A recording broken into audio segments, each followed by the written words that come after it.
Welcome back, readers. We're going to start a series today of the Ordinary People Change the World books. We're going to start this series with I Am Rosa Parks, written by Brad Meltzer, illustrated by Christopher Ilopoulos.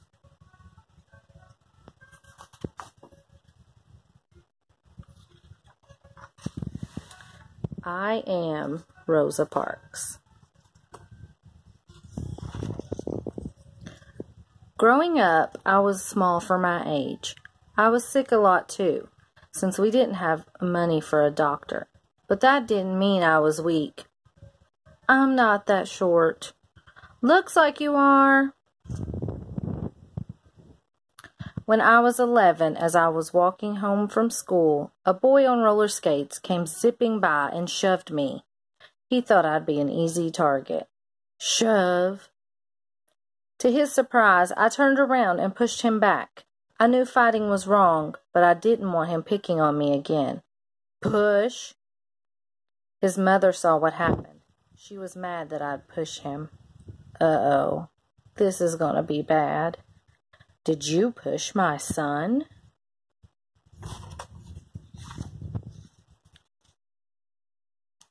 But you know what made her even madder? I was black, and her son was white. She immediately started yelling, "I'll have you put in jail. You'll never get out again." No question it was scary, but my mother and grandfather taught me to respect myself and to expect respect from others. So instead of backing down, I stood my ground and calmly but firmly explained, "Your son was the one who pushed me. I didn't bother him at all." I wasn't just standing up to that mom or even to the boy on roller skates. I was standing up for myself. After that, the boy and his mother never bothered me again. Still, it's hard to change things. Sometimes it can take a long time. Back then, if you were black, you were treated unfairly just because of the color of your skin. You weren't allowed to live in the same neighborhood as a white person, eat in the same restaurant, ride the same elevator, or use the same bathroom. You couldn't even drink from the same water fountain. One was marked for whites, the other for coloreds. When I was little, I used to wonder if white water tasted different from colored water. I even wondered if colored water came in lots of colors. But it didn't. The only difference was I had to walk outside or even down the block to get mine. Of course, it wasn't just water fountains. This was my school, a small old wooden building with one room and one teacher for all of us. Everyone from the 5-year-olds to the 6th graders were stuffed in that one room. There were no windows, desks, and barely any books. Since most kids had to work on a farm to earn money, we only went to school 5 months during the year. Less school! Hooray! Don't say hooray. That's bad. We also brought our books home every night. Why? Because we were worried that folks who hated the color of our skin would burn down our school. Now here's the school for the kids who were white. Notice the difference? It was a brand new brick building with beautiful windows, new desks, and plenty of books, plus a playground. They went to school 9 months out of the year since they weren't working in the fields like we were. Now can we say hooray? No, there's no hooray about this.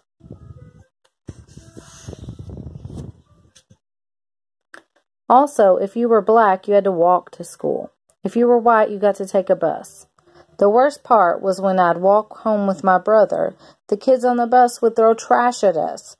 It made me feel horrible, but there were no civil rights back then. The only solution was to move off the road. And really, what kind of solution is that?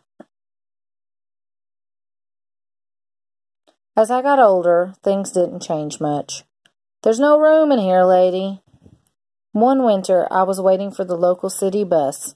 If you were black, you had to ride in the back. If you were white, you rode up front. On that day, the back of the bus was packed.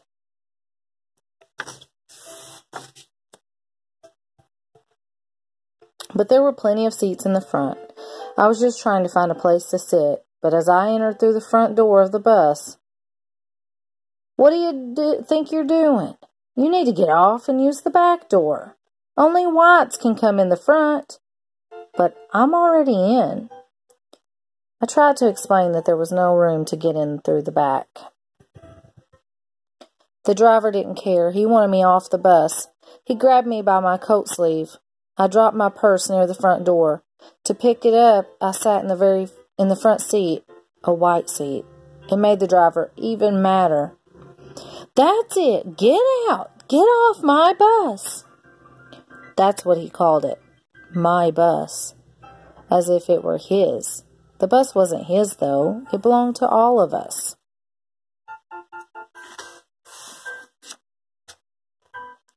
Still, that afternoon, the driver got his way. He kicked me off. "See you soon." "Yes, you will." But I promise you, that wasn't the last time I'd faced that bus driver. From there, in addition to working as a seamstress, I started working to change things. At the NAACP, we fought for fairer laws and made sure that people's stories were heard. Tell me what happened next. I also stopped using colored water fountains. I'd rather go thirsty than get treated so poorly.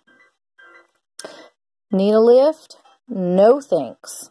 It was the same with separate elevators. Instead of riding them, I take the stairs. But as for real change, even I didn't know what was coming.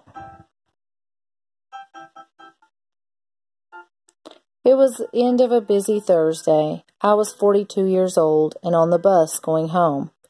This time I was sitting in the very first row of seats that were allowed for black people. There was one man next to me and two women across from me.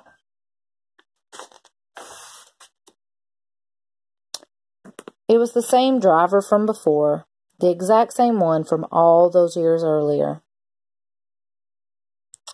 At the third stop, a few white people got on, filling the rest of the empty seats. There was one white person left standing, so the driver told us in my row, "Let me have those front seats."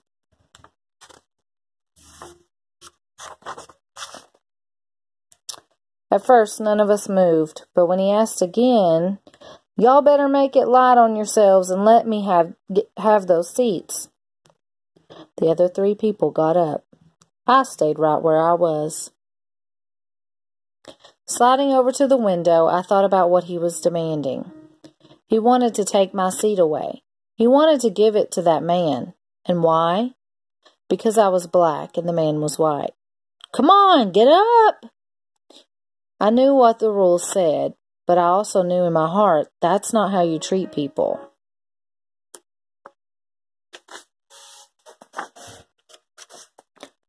Without a doubt, the driver was mad, but I never lost my cool, never raised my voice. "Are you going to get up?" "No."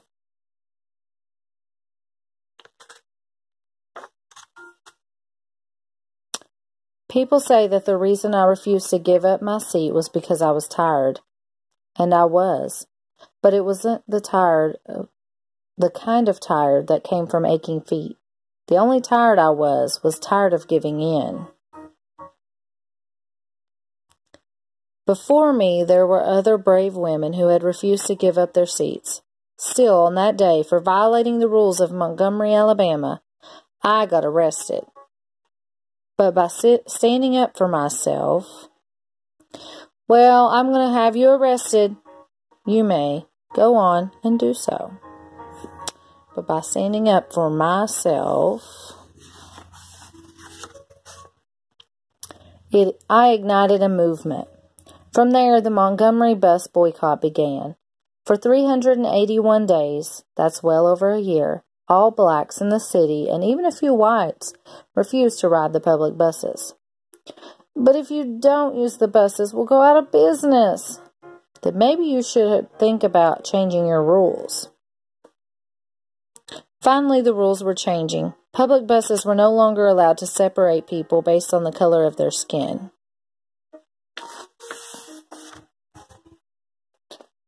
That was only the beginning. Eventually, we were allowed to drink from the same water fountains, ride the same elevators, and yes, go to the same schools.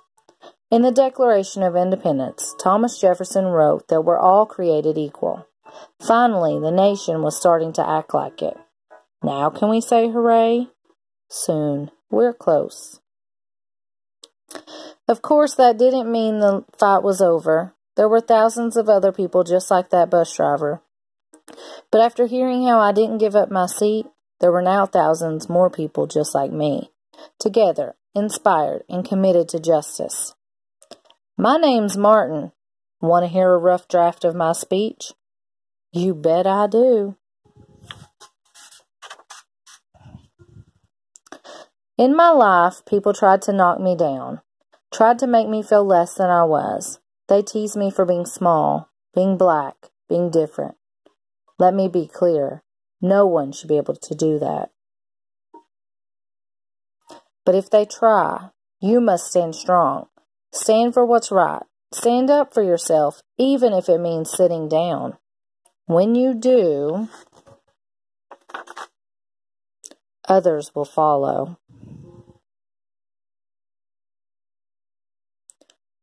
What's the medal? It's the Congressional Gold Medal, one of the government's highest honors. George Washington got one too. Cool, now can I say hooray? Go for it. Hooray! I'm Rosa Parks. I'm not a politician or a president or an actor or a famous business owner. I'm just an ordinary person, but I'm also proof that there's no such thing as an ordinary person. I hope you will always stand up for yourself, and I hope you'll remember that we're all in this together.